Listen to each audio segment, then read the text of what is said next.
Hello everyone, good evening. Myself Nilay Kushwaha, and today this video is on machine learning using Python. This is actually a project assignment for Skyfi Labs online course. So let's talk about the project. Actually, this project makes a prediction on whether a person is suffering from cardiovascular disease or not.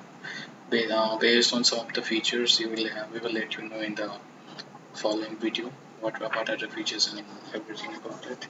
So let's start with that. First of all, we are importing some of the necessary libraries like pandas, matplotlib, sklearn, and all. So here we have imported pandas as pd, which is as an alias. So we are importing sklearn matrix for accuracy score, and we are importing the train test split so that we can split our data in for training and testing purposes. After that, we are importing our matplotlib as PLT. This matplotlib, means this we are importing this library for graphical purpose. Means this library does what we like for plotting graphs and animations. Like that, we use this matplotlib.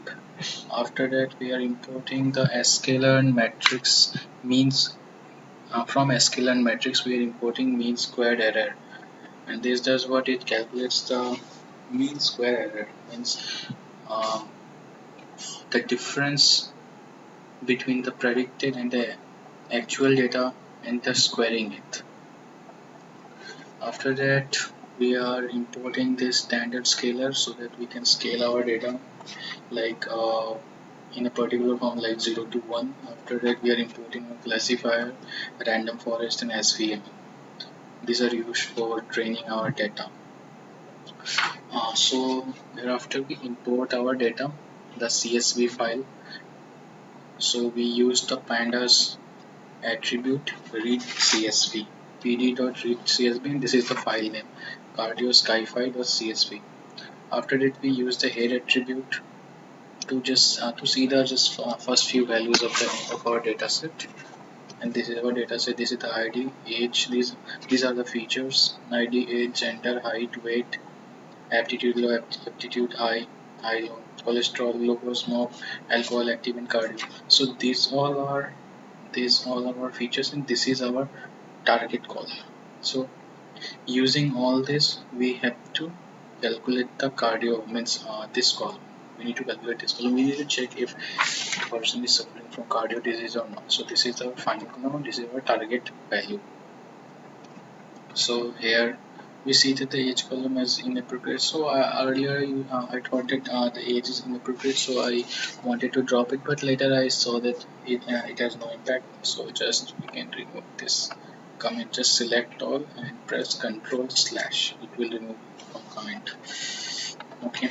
So if you want to drop like a column, we can use Drop is a attribute drop, and this is age column we want to drop, and x is equal to 1 simplifies that it is a column. If x is equal to 0, then it says that it is a row.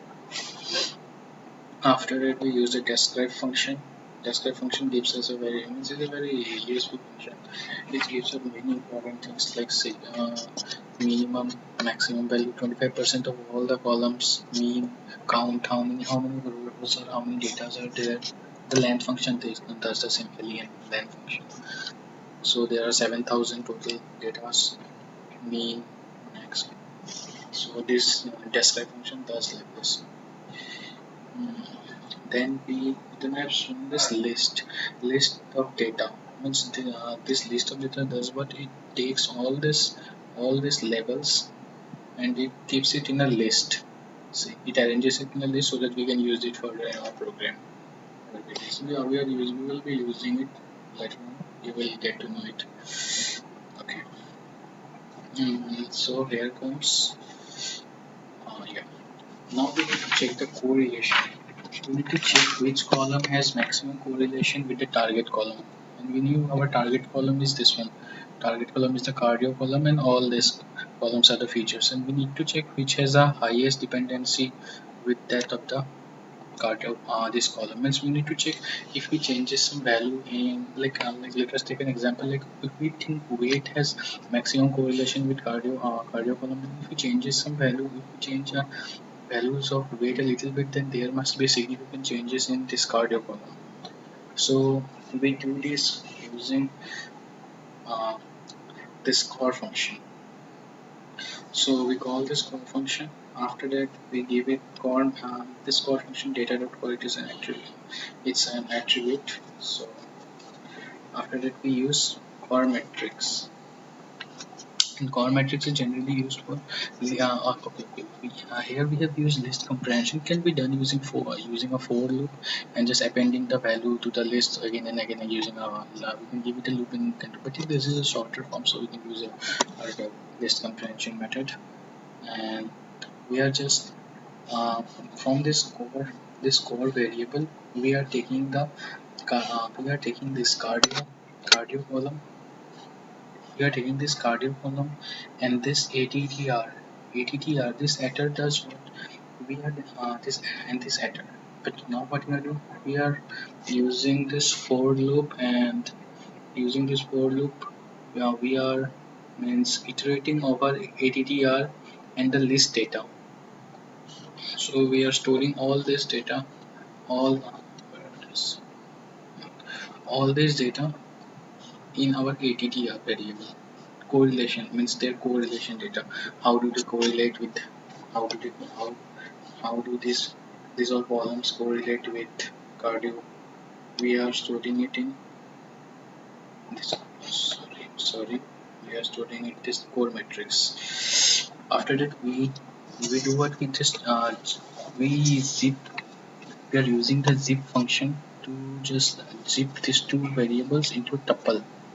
Means we will be getting like let's see, let me show you. Mm, I'm not printed, I think so. Core metrics. Okay, nothing. It's not a problem at all. So this zip function, you can see, you can check the zip function, like how it does. Using some simple like create to list and then use the zip function on that to list, and you can check that what it does.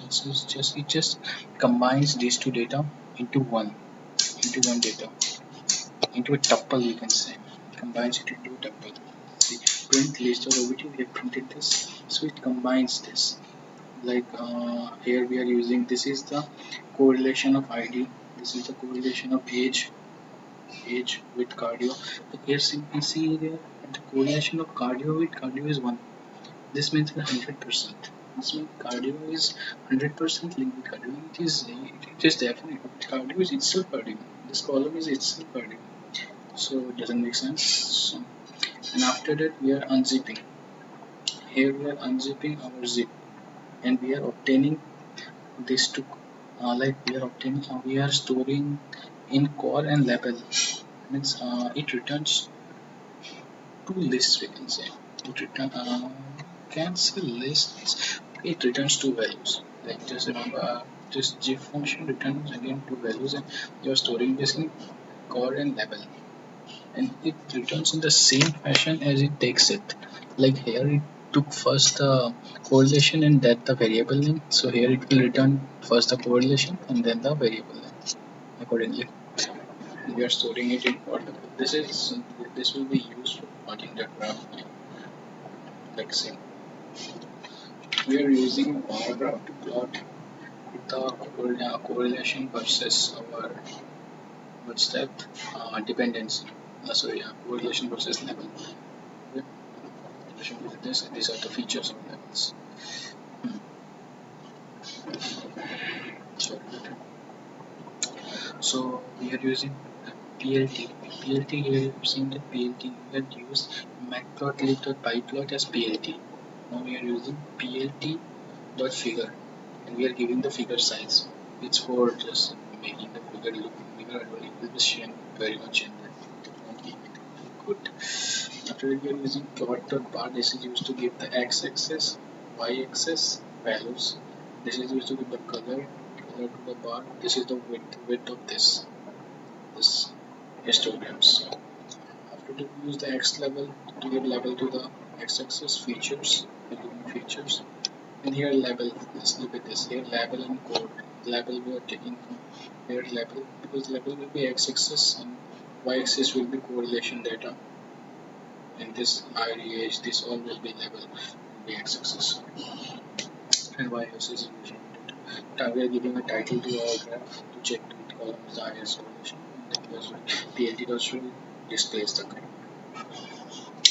So next we are okay. Now going to visual. Now when to think about the graph, just think. Just see the graph. No column means no column shows significant dependency with cardio column.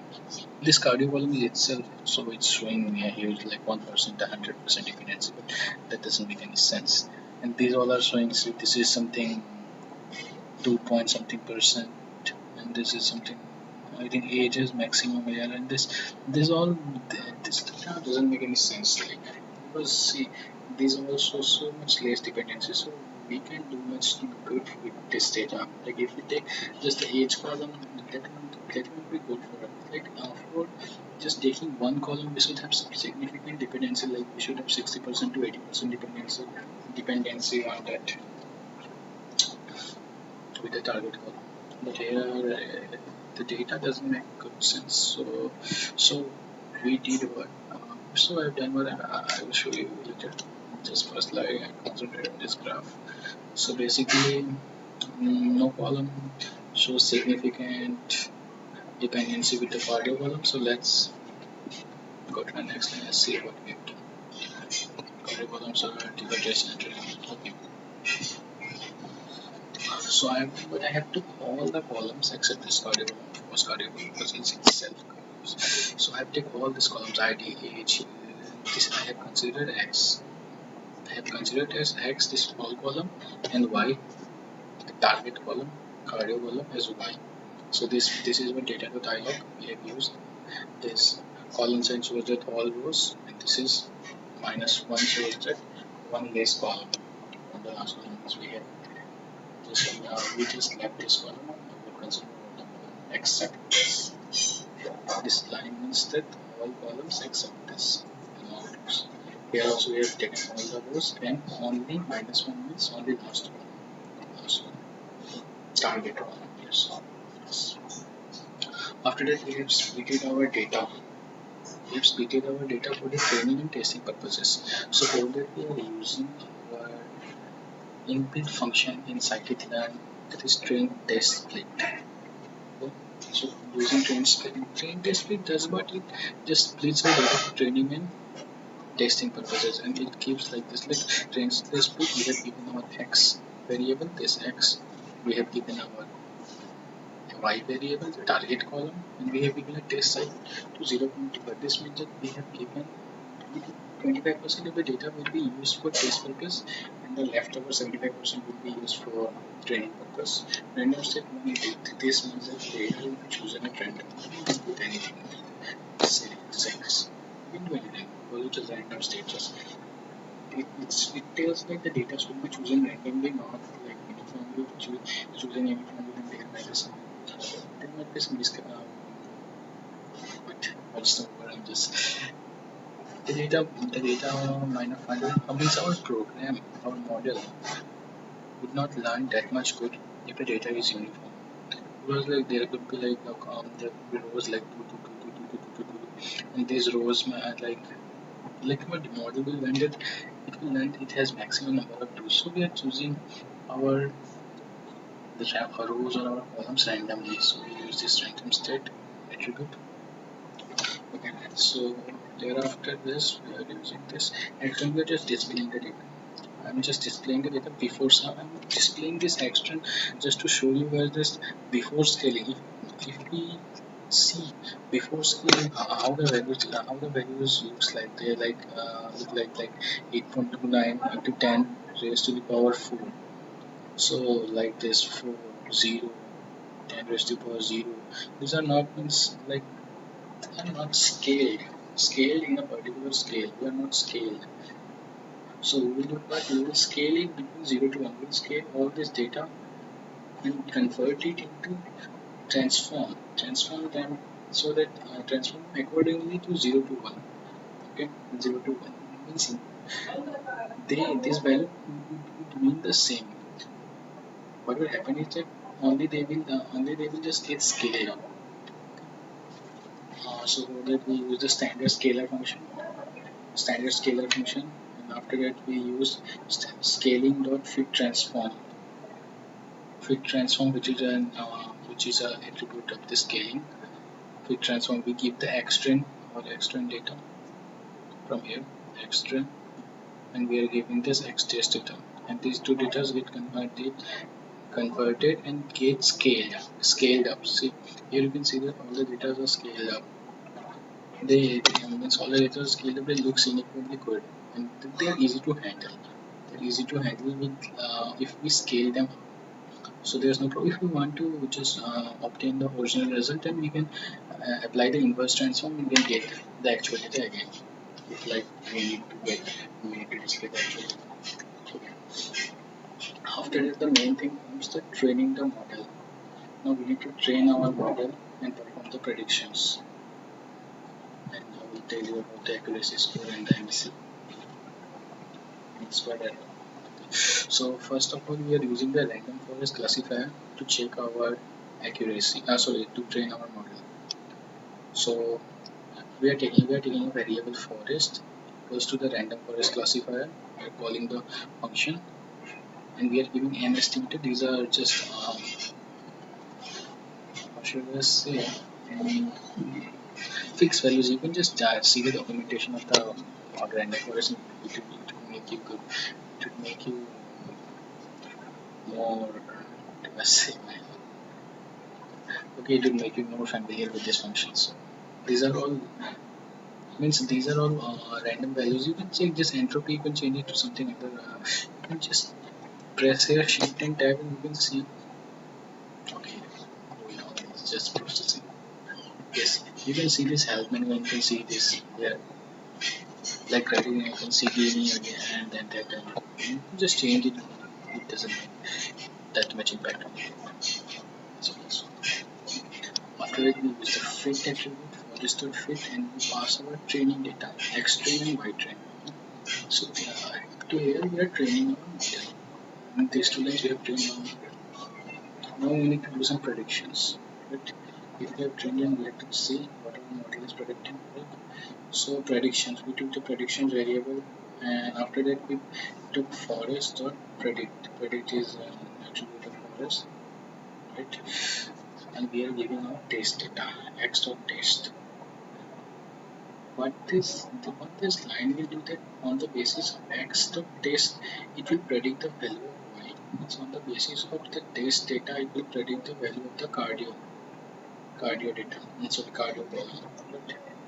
And this is stored in a variable prediction. After that we are checking our accuracy score, how much accurate our data is by comparing it with the actual Y test data. Because we are passing here X test, so obviously here it will be Y test. Okay. So accuracy score predictions. This is the variable predictions, and after that we are pressing the Y test, and we are just this is an inbuilt function. Accuracy score it comes in the scikit-learn library. See here, it was where have written that is from SQL matrix import accuracy score. So it's function in the SQL library. Okay. After we have called this function, we have stored the score in a variable name score. After that, we are using this print function to print the accuracy score. Okay. After that, this is mean squared, and I have told you what it is. So it shows how much our data differs from the actual data, square of that. So here we are passing the actual data, and this is the predicted data we get from the X test, right? We are comparing this to this, we are getting the mean square error, which is like 29.33%. It's a little bit more, but what can do once we have seen your data, like we have seen your data that no column has considerable amount of dependency with that of the cardio column. So this makes sense that 1%, 29.33% error. but we have done this using the random forest, right? Now we have there are more like you can do it like random forest, like decision tree, linear regression. We can do it by that, but it will be more like more hard to do it using linear regression operations because no column has linear dependency with that of our target column. So basically, we can do it linear regression much more perfect in future. Now we are training the model using the SPM. I have done just the same steps, just I'm using the SPM classifier to train the model. Like to here, these two lines just train the model SPM.SPC, and then I have given model.fit the X training white updated. So after that I have done the predictions. X test I have given the X test. Then these predictions I have just checked the accuracy score using I have given the prediction variable here in the UI states the actual value and then the mean score that and we can see here that the accuracy score of random forest is 70.66%, whereas for SVM it's 72.60 means SVM is a little bit SVM has a little bit more accuracy than that of random forest. So we can increase the accuracy by like we need to like drop some maybe if we drop some columns or if we like fill some columns with some mean value and something like that. So in here new column is null. So let me show you how to check that. Okay, let us first complete this.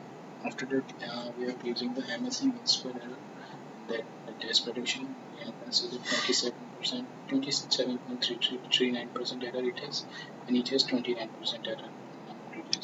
It's obviously this is not error. So let me show you no column here is null. Data center data head. Oops. Not here. Just press escape, press B. So writing. Okay, now type here data dot is null and just control enter to execute it. See false. This is all the columns and all the rows of values. So there is no null value. It checks if there is any null value in the data set. So with this we have completed our model and this is my project cardiovascular Sci-Fi Labs and so we have predicted that a person is suffering from cardiovascular disease or not and thank you very much.